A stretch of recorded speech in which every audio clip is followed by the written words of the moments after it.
Welcome back to the Movie Draft House. I'm your host, Mark, joined by co-host Jeff. Good day to you, sir. Good How day you indeed. doing? I'm doing well. It's a good day here in the House of Draft. We are in the middle of video game month here on the podcast, and you know what that means? It means great fucking movie. That's what it means. Yeah, back to back to back. Just incredible films. We're watching cinema masterpieces. Oscar-worthy performances. Yes. Great special effects. We're talking sweeping landscapes. Spotless special effects. Jeff, what did we watch this week? Well, Mark, I picked this week, and I chose Lara Croft's Tomb Raider from 2001. It runs for $1.40, which is nice. Directed by Simon West, starring Angelina Jolie, Daniel Craig, and Jon Voight. We mentioned at the end of last week's episode that we both think that Angelina Jolie is perfect casting for the role of Lara Croft, or at least the original Lara Croft. But the question is Lara Croft Tomb Raider a perfect film adaptation from a video game? Ooh, that's a loaded question, sir. So you had never seen this one, right? Right. So I have a little story. It's Okay. not much of a story. It is indeed little. But Story time. at the time this came out, I was a very conservative Christian in that Ooh. I did not take in a lot of secular things. Ooh. So it's actually kind of interesting. I'm a wrestling fan, but there's this gap in my wrestling knowledge from 2000 to about 2007. And it's because I just was like super religious about what I took in. And actually, I remember a friend of ours, Scott, had invited me to go watch Tomb Raider. And I specifically was like, nope, can't do it. It's way too sexy. I obviously don't feel that way anymore, and I take in a lot of different art, and I don't discriminate too much other than I don't like pretentious bullshit, and That's too bad for you. I know. It really sucks not having to watch, long-ass movies where nothing happens. But, so I didn't go to the theater to see this one. And I didn't go to see the sequel either. Because I really just, again, had a gap in my movie going at this time. I think Spider-Man was about the only thing, superhero movies, like Spider-Man, Fantastic Four. I went to go see those, the X-Men movies at this time. So, how about you? No, I've seen it before. It's been a real long time since I've seen it, so a lot of this was really brand new to me. I don't remember if I went to the theater to see this or like I think DVDs were a thing then. So like I don't know if I rented. There's an ad for this on IMDb where it came out on DVD. If you can believe that. So I don't remember like where I saw it, like, but I know it was like when it came out, like shortly after or whatever. But I remember like thinking that Angelina Jolie was perfectly cast here as Lara Croft, and that was really it. Like I don't have much recollection of what I thought of it when I saw it. Yeah. The question is, do you remember anything now that you've seen it a second time? Yeah, I mean, some of it, like the jungle sequences. I absolutely did not remember Daniel Craig is in this movie. Boy. So you brought him up. What did you think of his accent? It's terrible, but like it's horrible. Yeah. But I also think, this is 23, 24 years ago. Yeah. So like Daniel Craig isn't obviously not as well regarded and well known as he is now. Where he's literally making movies and sequels to movies based off of his accent. Glass Onion, I'm guessing, is what you're referring to. And so, like, it's funny that his accent is so terrible, and him, like, that's it, and it's his acting that is really the issue. But I when he popped up, I was like, oh shit, that's young Daniel Craig. And then, like, as the Doesn't movie, look that young to me. I mean, he's certainly younger than what he looks like now. Okay, yeah, I guess I can't argue that. But no, I just, like, he was one, like, and I didn't even look at the IMDb, roster for who was in this film before I watched it. So I kind of just went into it blind. And when he popped up, I was like, this son of a bitch. So yeah, that was fun. That was like a fun, like, reveal when he popped up, because I was like, oh shit, James Bond's in this movie. Let's go. Yeah, he still looks like James Bond. So one of the reasons, like I said, I didn't go see it is it was too sexy. And then I watched the movie. It's not that sexy. There are a couple moments where Angelina Jolie's in the shower, but it's like from the shoulders up. Yeah. And then you have the one time where she There's throws some her towel aside, and yeah, you there's get a side little boob. side boob. Yeah. And then from the back, it's relatively tame. What you do get to see is a whole lot of Daniel Craig. And this motherfucker is shredded in this movie. Would you not agree? We were very close to having to break out the dong counter. No, yes. Daniel Craig, even in 2001, attractive man. You know what got me? What? In his first Bond movie when he comes out of the water. Oh yeah. Yeah. Oh, that got you. I got you. Okay. Yeah. Okay. No, I mean, he's ripped in that Took movie me by too. surprise. I'm like, whoa. These are new feelings for me. I went and saw Deadpool and Wolverine. And, Oh, yes. I've seen it as well. Oh, okay, good. Well, No spoilers, though. no spoilers, but when the shot of The abs. Hugh Jackman's abs, and then, like, I felt like that was a body double. no, like, I watched I saw an article that somebody on Twitter asked Sean Levy, hey, is that really Hugh Jackman's abs? And he was like, 100%. And I was like, this motherfucker is almost 60 years old and jacked as fuck.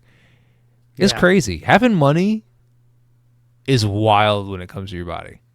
Well, and you get paid to do it. Like, a lot of his job is to stay in ridiculous shape. Yeah. And so, like, Daniel Craig being ripped in, like, here, and then, in the 2010s with the James Bond movies. So there's, like, yes, he is, and he plays the part, right? Right. But, like, here in this movie, he was kind of I didn't really like his character, just simply because it's he was a weird character. Well, Yeah. he's an anti-hero, but he really starts as a villain, and it's like he didn't have really of an arc other than the end where he kind of turns heel against Well, he would turn face at that point. yeah, I guess, but against Ian Glenn's character, who I really liked in this movie, by the way. I like Ian Glenn. I think he does an appropriate evil Englishman. Yeah, no, he's not over the top, but he's subtle enough that you're like, oh damn, that motherfucker's plotting something. But, like, Daniel Craig is a weird, he's a weird outlier to a potential villain, and it's just like I don't know why they didn't let him be British. Doesn't Angelina Jolie have an American accent? And then she does a British one in this movie? I don't think she's actually British, is she? No, I don't could think so be wrong. either. I mean, her dad's John Voight, and so, like, I don't think so. Yeah. But I just found it interesting that she was doing a British accent and Daniel Craig was doing an American one. Yeah. I just let him do his British one. He won't sound as ridiculous. I'm sure nowadays he can do a better one, but it's rough. No, yeah, it was. And at certain times I was just like, oh, stop talking, dude. Like, take away that man's lines. It was fine. Like, Daniel Craig's character is meh. I mean, he serves a purpose, and ultimately that's all you can ask for, I guess. But what did you think of the CG in this movie? Well, coming off of last week, of course, last week's movie was a lot newer, but Yeah. it's a mixed bag, and by mixed bag, I mean it's not very good. Most of it isn't good. They do kind of hybrid it with some practical, like the robot fight at the beginning of the movie. There's some practical, and then there's some blue screen, and then there's some, transposing and all this other words I don't know that have to do with special effects and filmmaking. But I think generally speaking, the CG isn't very good, but there are a lot of practical effects too. Like I like most of the dungeons or the tombs, I guess they'd be in this film, that she goes into are actually They're sets. real. Like they're cool gadgets and they're kind of cool looking. Yeah. So I enjoyed that. But largely it suffers from early 2000s CG, which, like I said, is, Lord of the Rings looked great at the time, but if you go back now, there's some seams, and I think that's the case here. Well, so what got me is the amount of CG that is used both in the beginning of the film and then when they're in the tomb and the rock people come alive, and that whole sequence just looks terrible. Is because like it's a lot of moving parts. It's a big action sequence. And so, I appreciate what I appreciate about this movie is that they allowed Angelina Jolie to do a bunch of like high wire stuff, and there were a lot of practical. There's some shit. Have you ever been in your house, just in your free time, hook yourself up to some suspension wires and just bounce around your living room? That was the hell was that? That was a ridiculous thing. It's like everybody's going to bed. And the butler's like, don't stay up too late. And she's like, I won't. And then she just bounces around the house doing aerial gymnastics of some kind. It was so stupid. Like, it was already kind of dumb that she was doing, like, fighting the robot and shit. Yeah. That was kind of dumb. But at least I could be like, well, she's practicing. This is just silly. Well, and like she like bounces up to the chandelier and the SWAT dudes come in and they immediately see her like what the fuck? Well, she is up in a chandelier. Sequence, she would have been dead. Right. Like I can't shoot a gun for shit, but I'd be able to blow her away. Like she just doesn't like there's some craziness that happens. But that action sequence, wow, I think the only reason they strapped her up to that stuff was to have this action sequence where she's bouncing around and running on the walls. And when did The Matrix come out? Was that like 98, 99? Yeah, it was before. Trying to do Matrix style stuff. So I didn't like that. But I do appreciate some of the visuals that came out of it were kind of fun, but I'll let you finish your thought because there is something in this movie that I think is sort of the fatal flaw that we'll get into. No, it's I did appreciate the amount of action sequences and the amount of like I guess planning that went into a good chunk of them as far as directing and the stunt choreography and all that. It's because this movie I just looked it up. The budget for this movie was $115 million, and that's in 2001. So I don't even know what the inflation is on that, but a massive budget, massive. This was a massive release when it came out, and so I just feel like a lot of this was filler. A lot of the stuff that happens in this movie is just filler. Like I didn't understand the CG. Shots of the planets a lot. Like I don't need to see fucking Uranus. That was weird. Good. $115 million is $204 million in today's money. Right. So you take that and Deadpool and Wolverine cost $200 million to make today. So which is insane. Right. Because of I don't want to spoil it. No, don't. But they had to spend money on talent. Oh, yeah, for sure. But that's what I'm saying. So like in 2001, this is a massive release.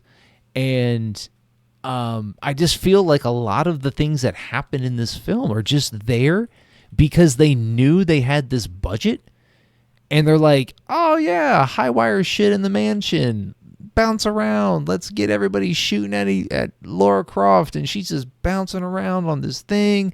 Oh yeah, let's spend a ton of money making rock creatures where Lara Croft has to shoot them in the face. I just like all of that just seemed It like went all into CG. yeah, right. But it just seems like all of that had a lot to do with, the budget for this movie, and them, and I've assumed Simon West, realizing that he's like, oh, I could probably make this movie without $150 million. Like, what do I use it for? Because I mean, Angelina Jolie is the biggest star in this film, so, and even then, she's, I mean, I don't have her IMDb up, but like, She wasn't quite Mr. and Mrs. Smith yet. I sort of Right. think of that as being like the one that kind of made her a household. Although this might have made her a household name, even though it didn't. It didn't do gangbusters. It did well enough to get a sequel, but right. it wasn't like the biggest release of the weekend. I mean, Ian Glenn might even be as big then as she was. maybe it's hard for me to remember that far back as far as who was popular. So, do you want to guess the budget for the original Mortal Kombat movie? Like 9 million. Double it. Okay. It was 18 million. You really lowballed. I guess And, they had to go on location, so Yeah, makes, well, and makes it sense. is to me. It's still my favorite video game movie adaptation to film. Sure. But I was just kind of curious to compare the two, since this was later. Mortal Kombat was 95, but Okay, so Angela Jolie really broke out, I guess, like the movie Bone Collector. I remember. Was that the one with Denzel? Yes. Yeah, And that's a good movie. That is a good movie. That came out in 99, and so did Girl Interrupted, which I remember that. I think only because I've never seen it, but I remember the trailer. yeah. Because she says, I'm going to stab this in my jugular. And the nurse goes, that's not where your jugular is. For some reason, that's been in my brain maybe not whole life, but long enough. Well, both those movies came out in 99 and then Gone in 60 Seconds in 2000, and then Lara Croft. That's a good one, too. Yeah. So, like, she's a name, but, like, I wouldn't say, like, she's, like, A-list to that point. It's because she was a side part in Gone in 60 Seconds. So, So, looking at her IMDb, would you call this her first leading role? no, because wasn't she? No, Girl Interrupter was Winona Ryder, I think. Yeah. Although yeah, maybe. Bone Collector, because if I remember correctly, Denzel's in bed for most of that movie. Yeah, no, he's handicapped. Yeah, and she does all the actual going around and doing the acting. And then there was that Gia movie that predated this, and she definitely was the lead in that. I don't think I've ever seen that. Hackers was a big one. Yeah, so this is clearly her first big budget starring role. Yeah, I think this is like her biggest movie at this point. Yeah, and so I think very clearly that she was cast here because of physical stuff.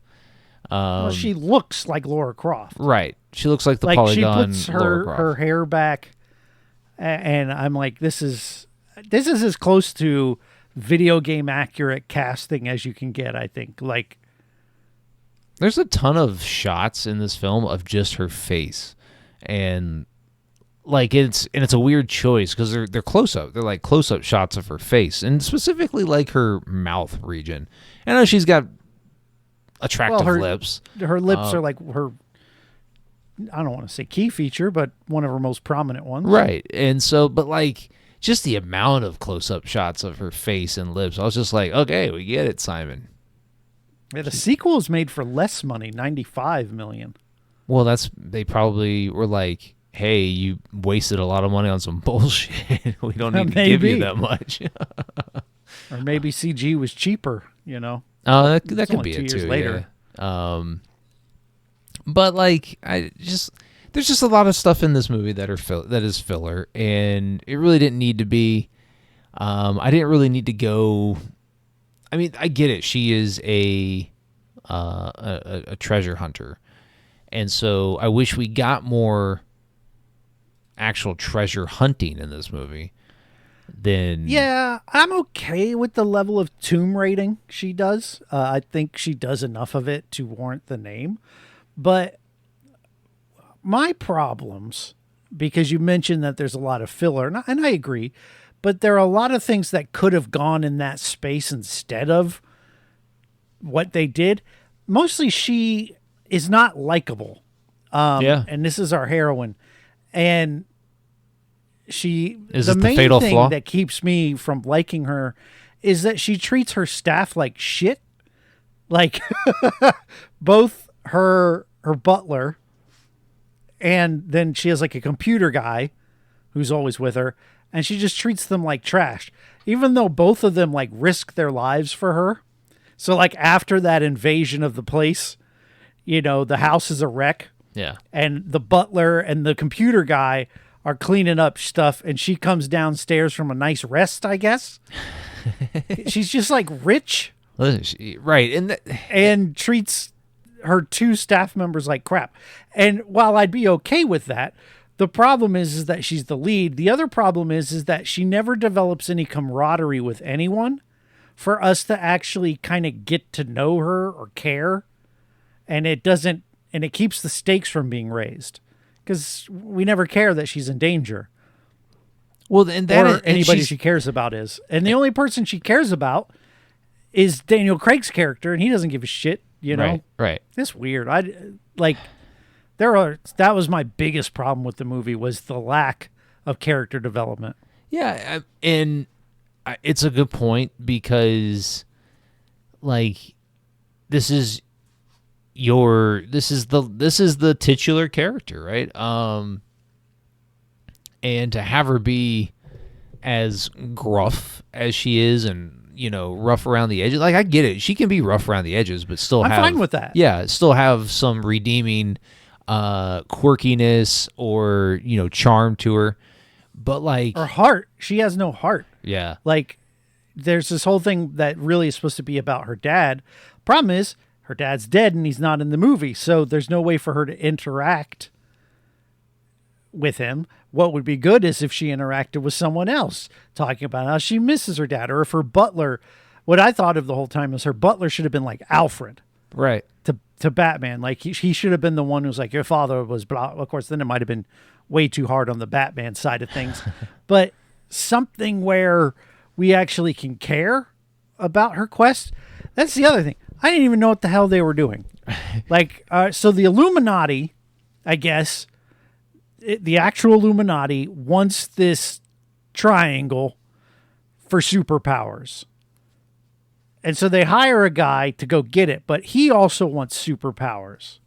We're talking about And then England. Laura Croft's on the hunt for it because her dad Sent her knew a about letter. was from the dead, Right. I guess. And so they go and get it. And then of course the Eaglish guy, he betrays the Illuminati. But why does Lara Croft help him?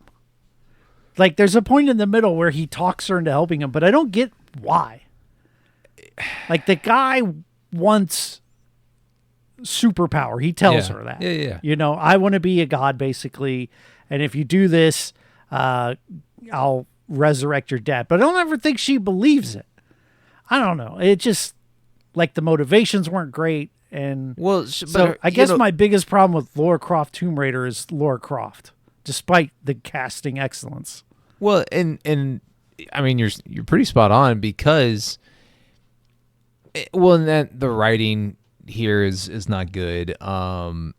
It's very formulaic, other than the exposition of the plot, right? And the movie spends a lot of time telling us that, hey, when the planets align, you got to do X, Y, and Z. And if you don't do X, Y, and Z, 5,000, you have to wait 5,000 years.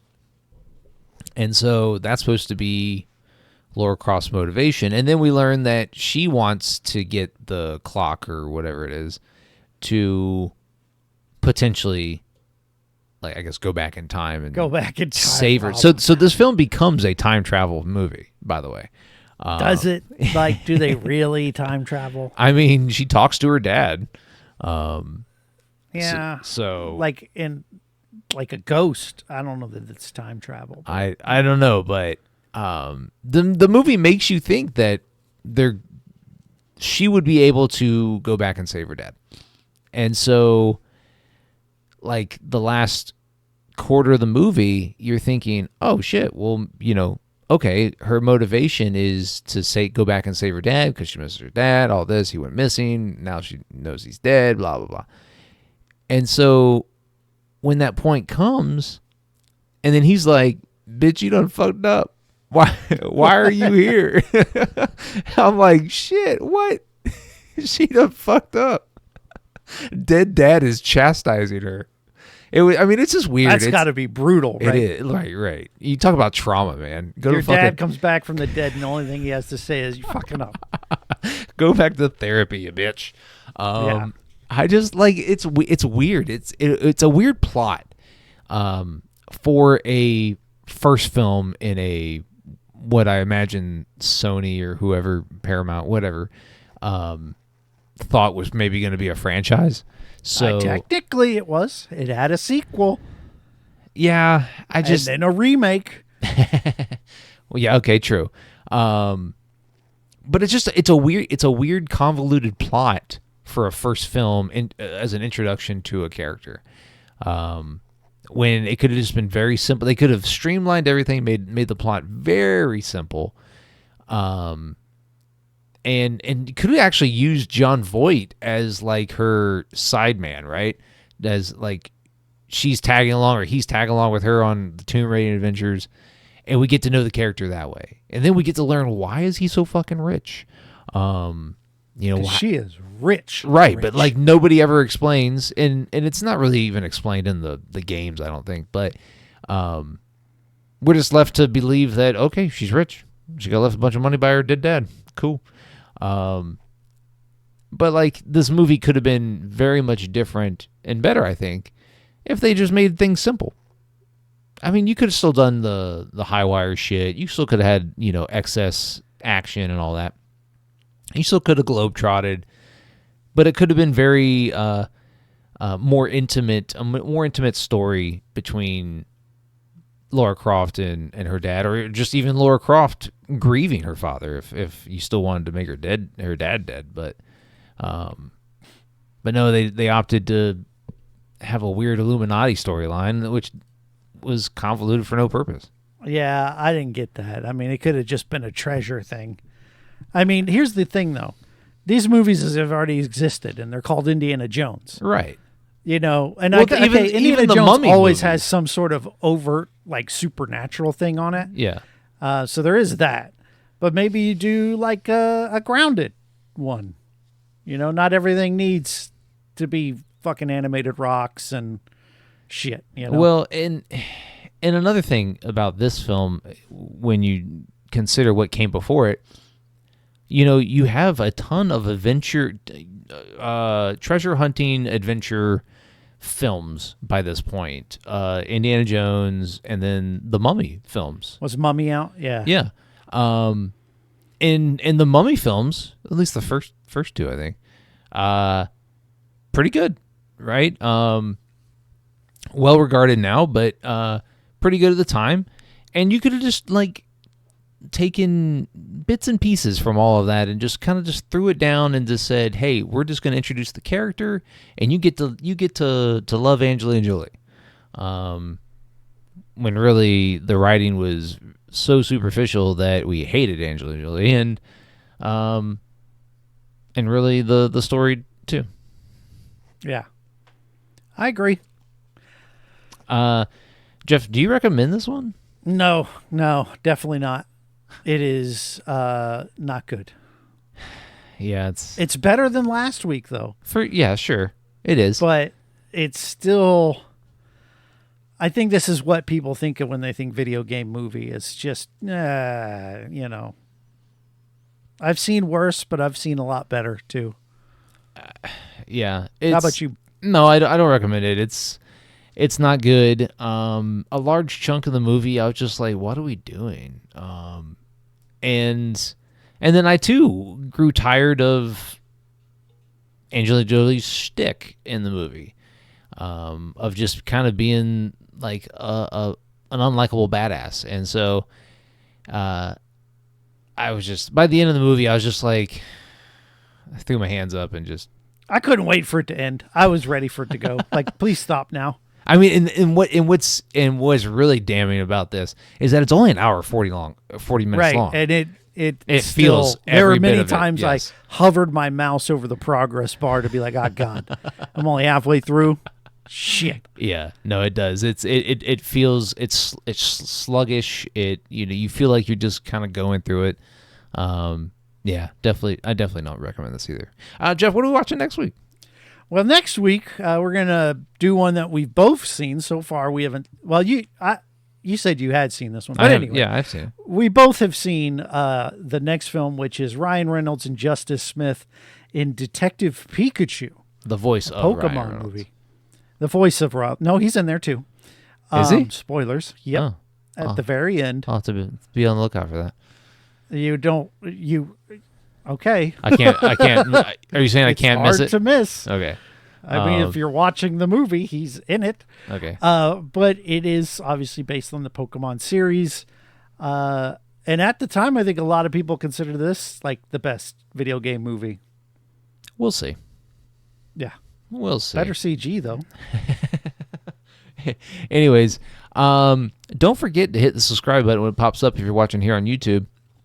And if you want to follow the podcast on all your favorite social media platforms, we're at Movie Draft House. You can find us on Twitter, TikTok, Instagram, right here on YouTube. So give us a like, follow, and subscribe. If you want to follow Jeff on Twitter and tell him, hey, man, Angelina Jolie's polygonal mouthpieces are fine. So wondering where that was going. I was pulling it like out of my butt when I was doing it. Yeah, you really stumbled at the finish line.